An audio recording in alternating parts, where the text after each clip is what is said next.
My dear students, welcome to my channel. Today I am going to talk about a new lesson, that is Lullaby, a story by Leslie Silko, which you have to study under Optional English of Grade 12 according to new course. Let's get started with the lesson. The writer of the story, Leslie Silko, is an American writer, a Laguna Pueblo Indian woman. She is one of the key figures in the first wave of what literary critic Kenneth Lincoln has called the Native American Renaissance. He writer Leslie Silko American writer हुन् र तिनी एउटी लगुना पुआब्लो Indian woman भन्नाले यो तिनीहरूको ट्राइबको नाम हो। तिनी के हुन् त भन्दा केनेथ लिंकनले जुन नेटिभ अमेरिकन रिनेसन्स भनिछन् नि त्यसको की फिगर हुन् अर्थात मुख्य मान्छे हुन्। Laguna Pueblo is a tribe of Native American Pueblo people in the west central New Mexico in the United States. यो लगुना पुआब्लो भनेको के हो त भन्दा एउटा जातको नाम हो अमेरिकाको। This story, Lullaby, depicts Native American culture in collision with a white culture that has dominated and oppressed it.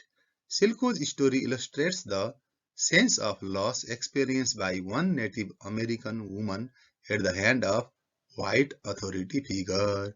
यो सर्ट स्टोरी ललबाईले के देखाउँछ भने नेटिभ अमेरिकन कल्चरका मान्छेहरूलाई जो काला जातका थिए तिनीहरूलाई व्हाइट कल्चरका मान्छेहरूले डोमिनेट गरे, अन्याय अत्याचार गरे।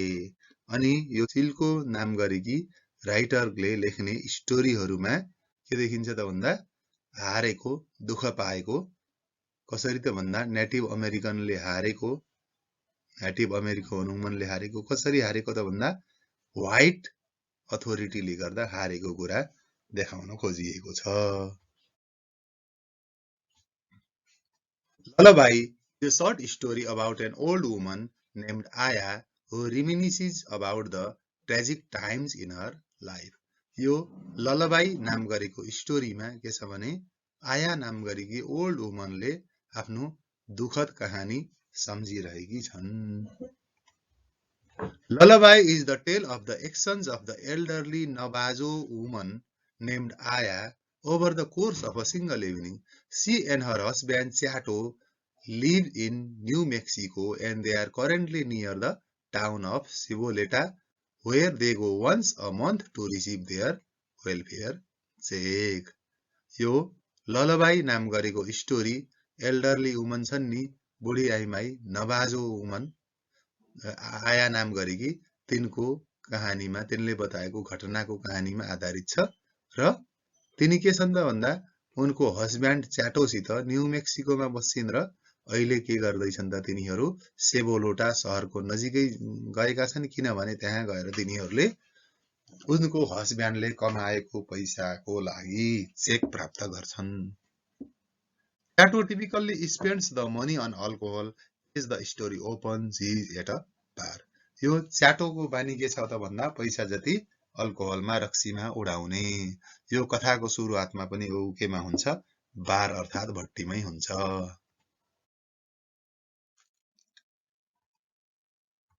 Ayah and her husband Chato had 3 children. The first child, Jimmy, had died, whereas Ella and Danny were unhealthy. अब यो कथामा के छ भन्दा पात्रहरूको कुरा गर्दा आया र च्याटो जो श्रीमान श्रीमती थिए तिनीहरूका 3टा सन्तान मध्ये जिमी भन्ने जेठो छोरा मरिसकेको थियो र एल्ला र डेनी के थिए त भन्दा अलि सन्चो नभएका बिरामी जस्ता थिए, जसलाई हस्पिटलमा उपचार गराउन गोराहरूले लिएर गएका थिए।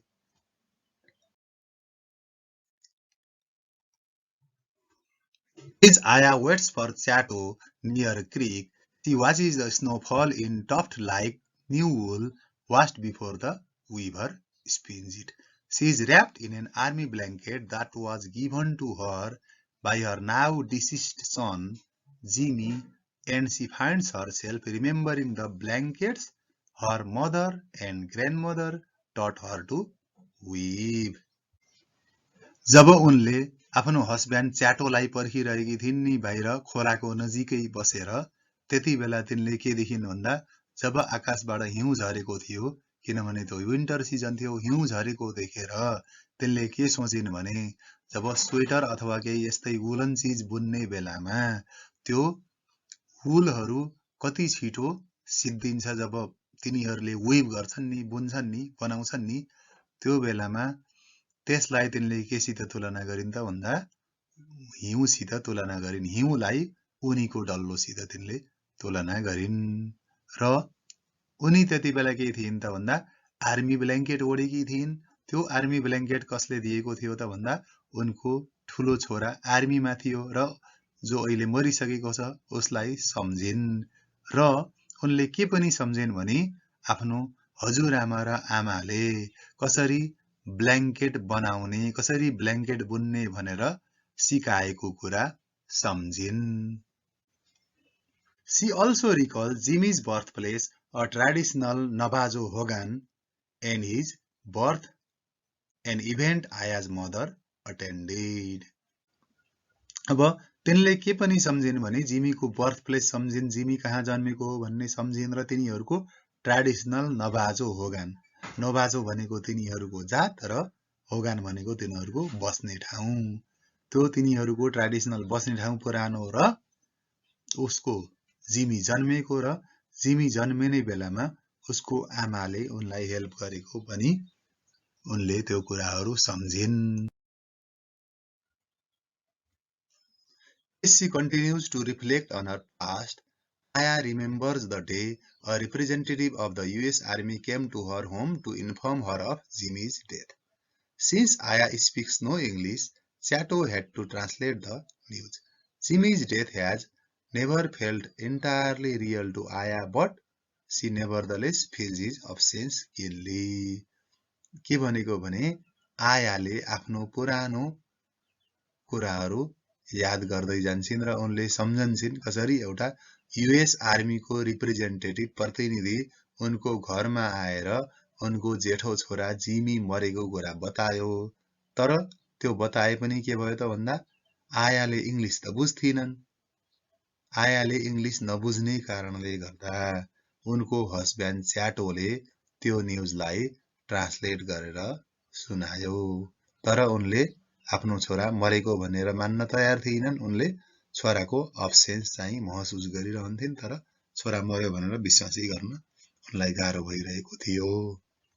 She especially regrets that Jimmy was not there on the day some white doctors arrived to inform her that her two children, Ella and Danny, had to be treated for tuberculosis. Unable to understand what the doctors were saying and anxious to see them leave, Ayah signed her name on the paper they presented to her. अब तिनी जब डाक्टरहरू white डाक्टर्सहरू आए नि तिनको घरमा, त्यसपछि जिमी मेरो घरमा छैन, जिमी नभएको कारणले जेउ भयो भनेर जिमीलाई बहुत सम्झेर दुःख मानिन्। तिनी डाक्टरहरू किन आएका थिए भन्दा उनलाई इन्फर्म गर्न आएका थिए। तिनका दुईटा बच्चाहरू के थिए त भन्दा अलि रोगी थिए, तिनीहरूको रोग अरूलाई पनि सर्छ, हामीले यिनीहरूलाई उपचार गर्न लैजान्छौँ भन्थे, तर त्यो कुरा के थियो त भन्दा राम्रोसँग तिनले आयाले बुझ्न सकिनन् र धेरै समयसम्म यी व्हाइटहरू आएर टेन्सन गराउन भन्दा त बरु सिग्नेचर गर्दिन् भनेर तिनीहरूको पेपरमा कुरै नबुझिकन signature गरिदिइन्।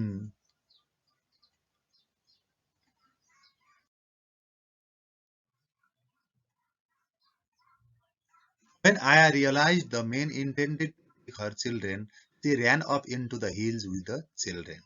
However, the doctor returned with the police the following day and forced her to surrender Ella and Danny. This event echoes the losses Ayah sustained when some of her infant children had died while they were still very young. अब जब आयालाई थाहा लाग्यो नि मैले signature गरेको त छोराछोरी पठाउन हो भनेर, त्यसपछि तिनी त्यहाँबाट भाग्ने काम गरिन् बच्चा-बच्चीलाई लिएर। तर भागेर कहाँ जाने हो र? डाक्टरहरूले पुलिस लिएर आएर फोर्सफुली एल्ला र ड्यानीलाई लिएर गए बच्चा-बच्चीलाई, र त्यो बेला उनलाई अति दुःख लाग्यो। साना छोराछोरीहरू मर्दा जस्तै उनलाई अति नै दुःख लाग्यो, किनकि एल्ला र ड्यानीलाई उनीहरूले लिएर गए। आफ्ना छोराछोरी गएकोमा उनलाई पिर त पर्ने नै भयो, तर के गर्ने, पिर परे पनि। Okay.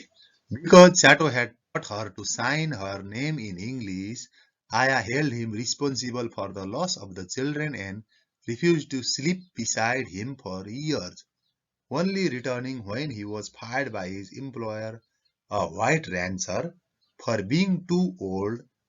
That had satisfied her, to see how the white man repaid Chato's years of royalty and war. अब उनले जब बच्चा-बच्ची गए नि आफ्ना, ती आयाले आफ्नो हस्ब्यान्ड च्याटोलाई नै दोषी मानिन्, किनभने उनलाई इङ्ग्लिसमा सिग्नेचर गर्न आउँथेन र च्याटोले अङ्ग्रेजीमा सिग्नेचर गर्न सिकाएको थियो। मलाई सिग्नेचर गर्न नसिकाएको भए त मैले छोराछोरी गुमाउनु पर्थेन भनेर उनले आफ्नो पीर जति जम्मै हस्ब्यान्डलाई पोखिन्, किनभने हस्ब्यान्डले मलाई सिग्नेचर गर्न किन सिकायो भनेर हस्ब्यान्डसित एकदमै रिसाइन् र हस्ब्यान्डको नजिक पनि बस्न चाहिनन् उनी लामो समयसम्म। कहिलेसम्म त भन्दा जब ती हस्ब्यान्डलाई व्हाइट र्यान्चरले के गर्यो त भन्दा अब बुढो भयो भनेर कामबाट निकालिदियो।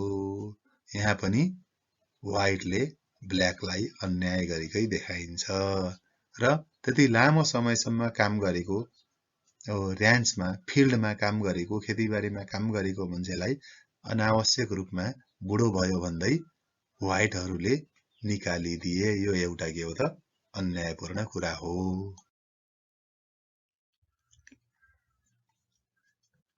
Back in the present, Ayah decides to go looking for Chato at Aziz bar. The men inside the bar respond to her presence with suspicion, which reminds her of the woman who twice brought Danny and Ella home for visits. The woman was visibly uncomfortable by the second visit. जब आया च्याटोलाई खोज्दै अजिज बारमा गइन् नि, त्यो बारभित्रका मान्छेहरूले उनलाई एकदम शङ्कालु दृष्टिले हेरे। यो को आयो, पुरा हिउँले सेत्तै परेको, यो कालो मान्छे पनि हिउँले गर्दा सेत्तै परेको, यो के हो भनेर तिनीहरू एकदम डराए जस्तो पनि भए। तिनीहरू अचम्मित भए, अचम्म परे र तिनीहरू अचम्म परेको देखेर ती आयालाई के याद आयो भने तिनका छोराछोरी जो ड्यानी र एल्ला नामका डाक्टरहरूले बिरामी भएको कारणले लगेका थिए नि, तिनीहरूलाई फर्काउन ल्याउने वुमनले जब ल्याएकी थिइन् नि, त्यति बेला ती ड्यानी र एल्लाहरू पनि त्यस्तै अचम्म परेका थिए आफ्नो आमालाई देखेर, किनभने लामो समय पर बसेपछि तिनीहरूले आफ्नो आमालाई भेट्न पनि अचम्म लाग्यो। Ella herself had forgotten her mother and looked at her fearfully. एल्ला भन्ने छोरीले त आयालाई पुरै बिर्सिसकेकी थिइन्। Danny, though he remembered Ayah, had largely forgotten how to speak Navajo. As the woman left with the children, it was clear they would not be returning. जब ती बच्चा-बच्चीहरू त्यहाँबाट जान थाले नि, त्यसपछि ती आयालाई के अनुमान भयो भने यी बच्चाहरू अब फर्कने छैनन्।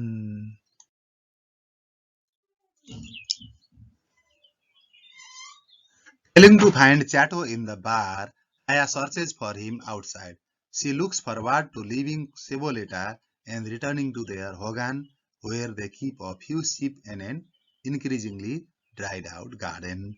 As she approaches Chato, who has started to suffer from dementia, he looks at her as though he doesn't remember who she is. अब के भयो भने जब च्याटोलाई उनले आफ्नो बारमा भेटाउन सकिनन् नि, त्यसपछि आयाले तिनलाई बाहिरतर्फ खोजिन् र उनले अब तिनलाई खोज्दै जाँदा अब हामी यो सेबोरेटा भन्ने ठाउँबाट आफ्नै होगानमा फर्काउँछौँ, आफ्नै गाउँमा फर्कन्छौँ भन्ने सोच्दै थिइन् र आफ्नो गाउँमा फर्कने सोचाइ राख्दा त्यो बेलामा तिनले च्याटोलाई भेटाइन् र च्याटोलाई कस्तो अवस्थामा भेटाइन् भने च्याटोलाई डिमेन्सिया भएको थियो, अर्थात् आफ्नो मान्छेलाई पनि नचिन्ने जस्तो हालत तिनको भइसकेको थियो। A storm is approaching, so she urges him to take shelter with her behind a boulder and wraps him in her blanket. As the storm passes, Ayah looks up at the starry sky and feels an overwhelming sense of peace. Realizing that Chato, who has fallen asleep, is dying, Ayah sings a traditional lullaby.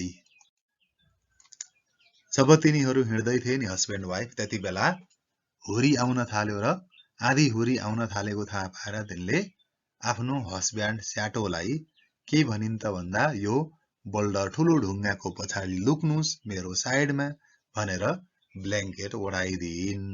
अनि एकछिनपछि जब आधी शान्त भयो नि त्यसपछि हेर्दा आकाशतिर पनि शान्त ताराहरू लागेको राम्रोसँग देखिन्, क्लियर छ, बादल छैन।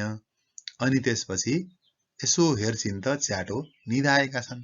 अनि ती च्याटोलाई निदाएको देखेर उनी मर्न थालेको अवस्था देखेर उनलाई अब ट्रेडिसनल ललबाई गाउन मन लाग्यो र तिनले आफ्नो ट्रेडिसनल किसिमको ललबाई गाउन थालिन्।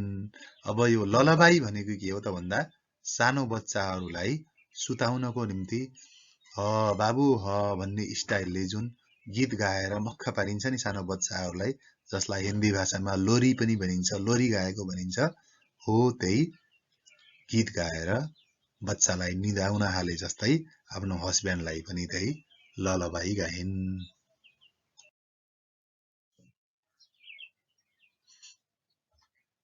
The theme of the story may be tradition and change, death and loss, racial and cultural oppression and language barrier. यसको थिम भनेको, यसले भन्न खोजेको मुख्य सार के हुन सक्छ भने ट्रेडिसन र चेन्जका कुराहरू छन्। पुरानो खयालात कि अब आया छन् तर तिनलाई विभिन्न प्रब्लमहरू परेको छ।